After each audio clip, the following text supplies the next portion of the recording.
যুদ্ধবিরতির কথা বললেও গাজায় থামেনি ইসরায়েলি হামলা। চুক্তির তোয়াক্কা না করেই গাজায় ফের তাণ্ডব চালিয়েছে ইসরায়েলি বাহিনী। আলাদা হামলায় ৯ ফিলিস্তিনি নিহত হয়েছেন। তবে যুদ্ধবিরতি ভঙ্গের এরকম ঘটনা এবারই প্রথম নয়। ১০ অক্টোবর যুদ্ধবিরতি কার্যকরের পর থেকে ইসরায়েল ১৫০০-এর বেশিবার যুদ্ধবিরতি লঙ্ঘন করেছে। ১৫ ফেব্রুয়ারি ইসরায়েলি হামলায় দক্ষিণের শহর খান ইউনিসে ৫ জন নিহত হয়েছেন।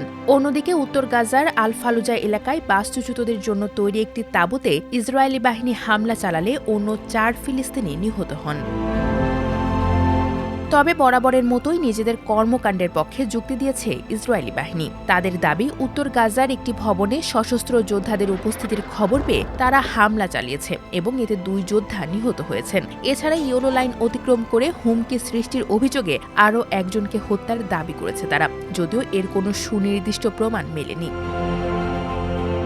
২০২৩ সালের অক্টোবরে ইসরায়েল ও হামাসের মধ্যে যুদ্ধ শুরু হওয়ার পর থেকে গাজায় ইসরায়েলি সামরিক বাহিনীর হামলায় এ পর্যন্ত নিহতের সংখ্যা ৭২,০৫১ জনে দাঁড়িয়েছে বলে ফিলিস্তিনি কর্তৃপক্ষ জানিয়েছে। একই সময় আহত হয়েছে আরও ১,৭১,৭০৬ জন ফিলিস্তিনি।